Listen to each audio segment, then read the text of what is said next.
Right,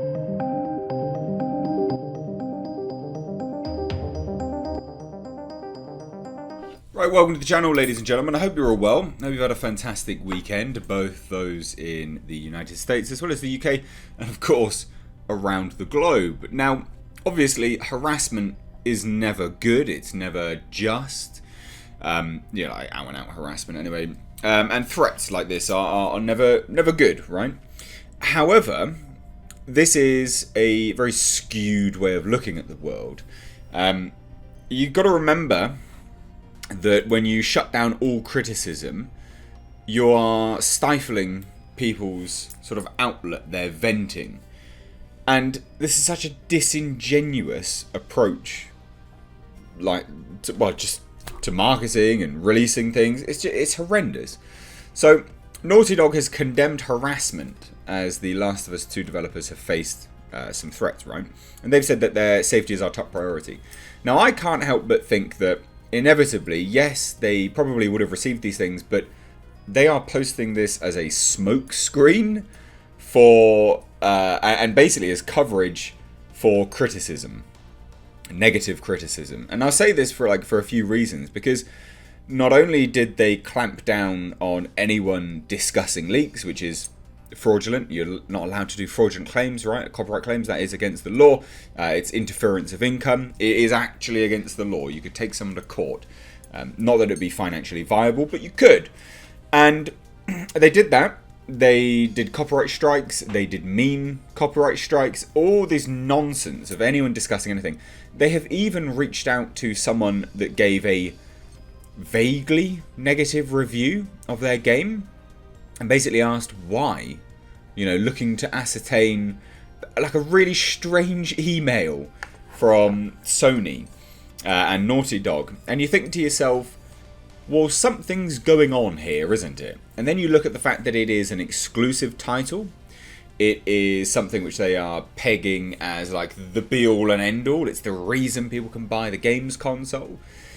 And you start to go, okay, yeah, well, now the negative reviews are coming in. They are, leading more to the forefront. It is becoming difficult just to simply say that they are trolls and Russian bots, which is, again, one of those things that people have said. So what we'll do a smokescreen, and we'll say, well, we welcome critical discussion. No, you don't. And everything that we have been getting is actually just threats. Woe is me, feel sorry for me. That's all I can feel about this. And they've made the rod for their own back. They may very well have received these these threats, but I just simply think to myself, I don't fucking care. And the reason I don't care is because they have out and out stifled and clamped down on any form of criticism at all, and it's well documented. And websites like Eurogamer are some of the most disingenuous I've seen in a while. So let's take a look at it, right? This article's down below in the description box. If you want to look at it, please don't. But Naughty Dog has condemned harassment after a weekend in which The Last of Us 2 developers revealed that they had threats. Although we welcome critical discussion, we condemn any form of harassment or threats directed at our team and cast. Their safety is our top priority, but we must all work together to root out this type of behaviour and maintain a constructive and compassionate discourse. Completely incorrect, though, isn't that? It is, right? They have not. It's not just that they're receiving these things, but it's the fact that you clamp down on any form of discourse that you didn't agree with, and as a result of it, you've irritated people. And this is the problem: is that not allowing a constructive debate. And I get this all the time, right? Because apparently I'm somewhat controversial. I don't understand how, but you discuss topics. And you express an opinion and you justify it with reason, and then someone's just go-to is, well, you're just a bigot, or you're just a racist, you're just a homophobe. And you're like, what? How did you get to that? What a lazy counter-argument. What a moronic counter-argument. Good, weak source, bro. And this is the same kind of thing. They clamp down on any form of critical debate over their game. It's insane. It's insane. I believe even Upper Echelon Gaming had his review on what was it? It was on trending, then it was removed. Then it was copyright claimed, I believe, as well. And you think to yourself, well, riddle me this, mofo. Like, what is going on?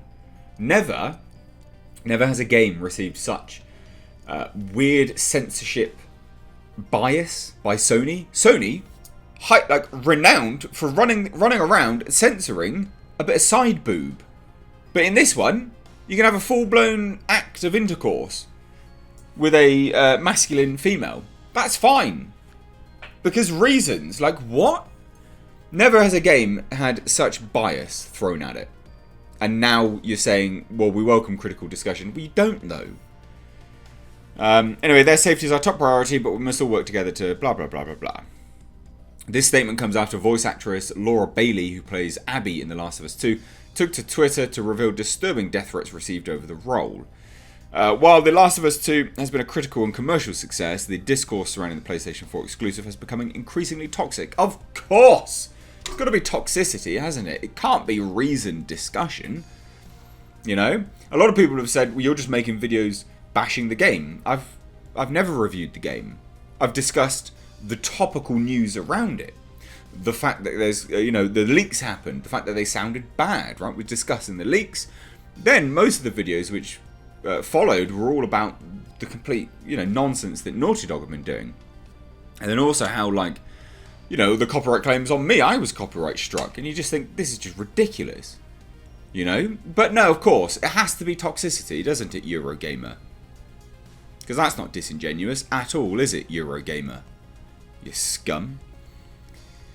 And it continues saying, death threats are a depressingly common occurrence in video game development. In August 2019, Respawn developers received death threats following comments made on Reddit about Apex Legends monetization. In November 2019, Eurogamer reported how EA's FIFA community managers have for some time now suffered harassment, verbal abuse and death threats on social media at the hands of game's toxic community.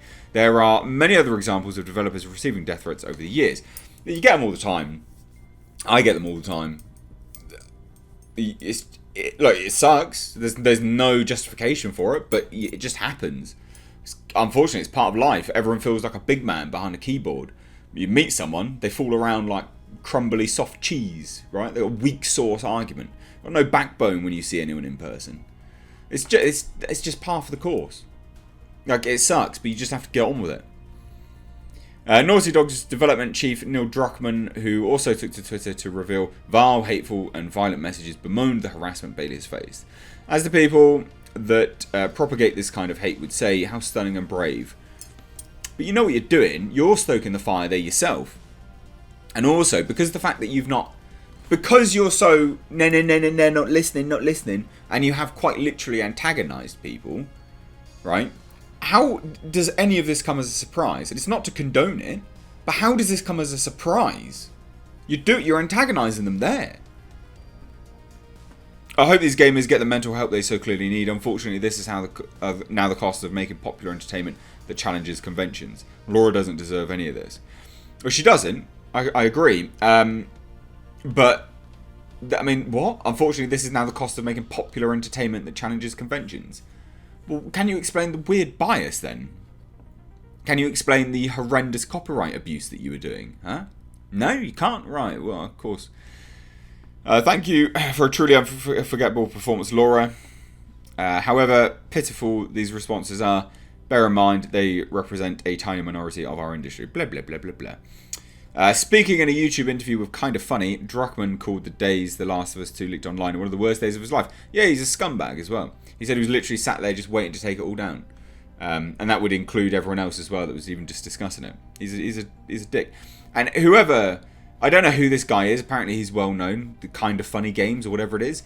The journalist. Apparently he's a well-known shill scumbag as well. And in fairness... You could absolutely see that he was, because he didn't challenge Druckman on anything, on any of the copyright abuse that happened. But neither does Eurogamer, because apparently it doesn't matter, ladies and gents. Literally doesn't matter at all. Who cares? Who cares? So I thought I'd give you this video. Let me know your thoughts down below in the comment section, guys. I'd love to hear it. I know that there'll always be a bunch of plebs that drop on and go, "You just hate the game," blah blah blah blah blah. Shut up. Shut up. Stop being a poo. Anyway, guys, thanks so much for watching. I'd love to hear your thoughts. Please do follow me over on Twitter and Instagram at Mr. H Reviews, and check out the GoFundMe linked down below in the description box. Thank you all so much. Take care.